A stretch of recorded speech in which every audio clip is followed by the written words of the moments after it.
Hello, welcome to our online seminar on the book Alive for a Purpose. Before we look into all the chapters, I want us to take a very critical look on the front cover of the book Alive for a Purpose.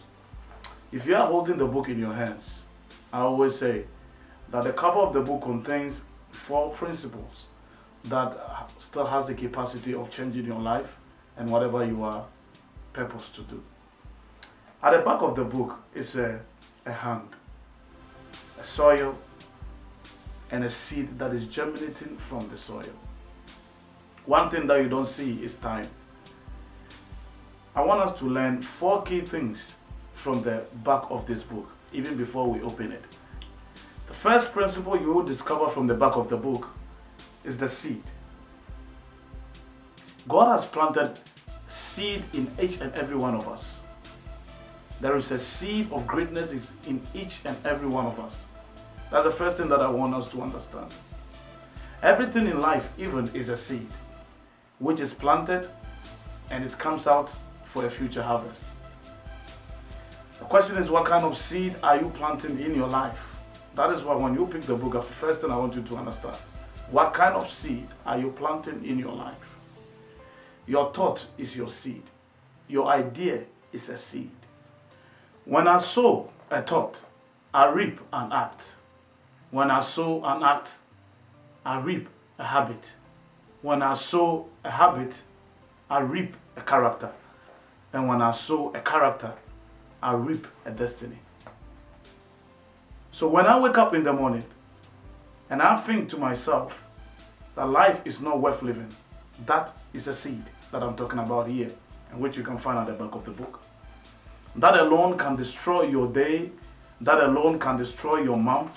That alone can destroy your destiny. And that alone can destroy the purpose of God for your life. So watch what you sow. The second principle that you find at the back of the book is a soil that you sow into. When I pick a seed, I sow it in a soil. Now the question I want you to think about is, what kind of soil are you sowing your seed in? The soil that you sow into in life is very important. What do I mean by this in our day-to-day life and activities? I mean people daily who walk in fear, who walk in doubt, who walk in stress, who walk in depression, who walk with a defeated mentality. These are all kinds of soil that you sow your seed in it. You may know who you are, but if you are afraid to go forward in life, that soil will cripple you. The Bible says that I have not given you the spirit of fear, but of power, love, and of sound mind. These are also a different category of soil that this book is promoting you to rather sow into these soils. You can sow in joy, you can sow with a belief, you can sow in faith, you can sow in the power of the Most High God, or you can allow yourself to be defeated. It's up to you. That's why you are holding this book as a life-changing book that can change your life for the best. The third principle, even in front of the book, is the hand that we sow into. In this life, I have discovered that you can either sow in God's hands, or you can either sow in Satan's hands. It's a matter of choice. It's a matter of decision. Whatever idea that comes into your heart, that comes into your mind, you have the power to refuse it, or you have the power to allow it to dominate your life. And these represent the kind of hand that you sow into. I want to encourage you, as you read in this book, that you make up your mind and you make that willpower decision to sow in the hand of God. You will never make a mistake. The wisdom of man is a hand that you can choose to sow into. The wisdom of God is also a hand that you can choose to sow into.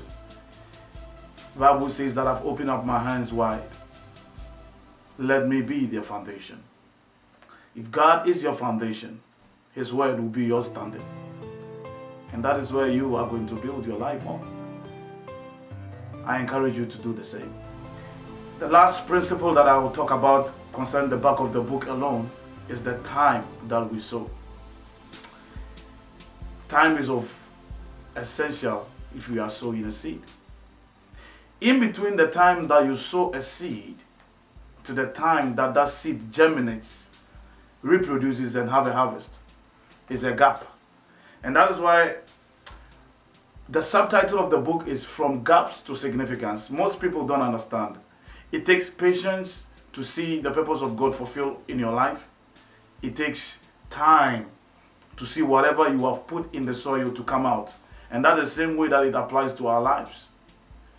There are things that we need to do in between to make sure that our seed don't die, but our seed will germinate and seek and get the best results. Most people don't want the gap season. People just want to sow a seed and just reap a bountiful harvest the next day. The gap season is very important. You look into Joseph's life. Before he became a prime minister, he was in a gap. You study Steve Jobs' life. Before he set up Apple or even became the CEO of Apple, there was a gap season. If there is no gap season, there is no significant season. And this is what people have to understand. We want to jump into significance, forgetting that there is a gap. Jesus had to fall in a gap for 3 years before he entered into significance. And this is the time that is needed to mature your life, to mature what God has given you, to mature the seed, and to make sure that you receive a bountiful harvest. These are some of the principles just in front of the book. And I always say, if the front cover of the book alone can contain these principles, then you can only imagine what it is inside the book. If you can take your time and read through the length and breadth of this book, I have no doubt that God is going to show you something that will have the capacity of changing your life.